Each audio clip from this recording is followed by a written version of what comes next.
Medeth, nasa Robinsons Malati, Manila, maraming pupuntahan at mag-iikot. Kasama si Jana. Magandang araw po sa inyong lahat mga ka-viewers. Shout out sa lahat ng Medeth community worldwide at sa lahat ng solid Medeth team. Silent independent supporters, binabati ko po kayong lahat. Paki-like and share naman po guys ang video natin. Wow, bunso nasa Robinsons Malati, Manila, nag-check-in sa hotel kasama si Jana guys. Marami silang iikutang lugar, mag-joyride na lang daw upang makatipid.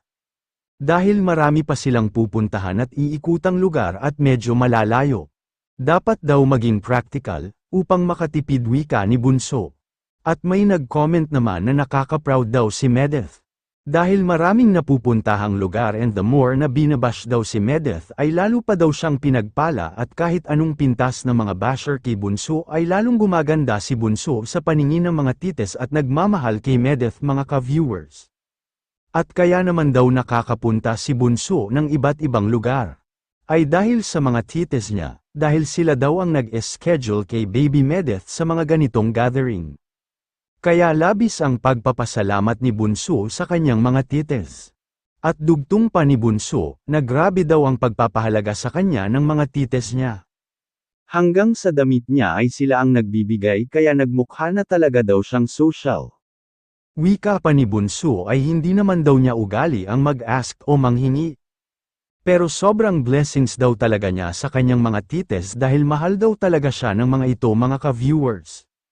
Lalo pa daw yung mga tites niya, nung umpisa, na nasa kay Kuya Rab pa siya.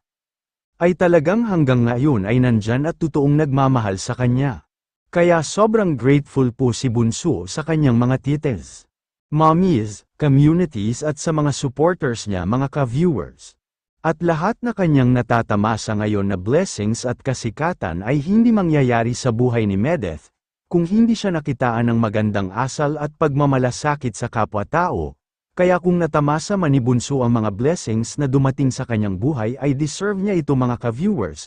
Kaya lagi nating tandaan mga ka-viewers na ang pagpakumbaba at ang paggawa ng mabuti ay hindi magbubunga ng masama. Hanggang dito na lang at maraming salamat po sa inyong lahat.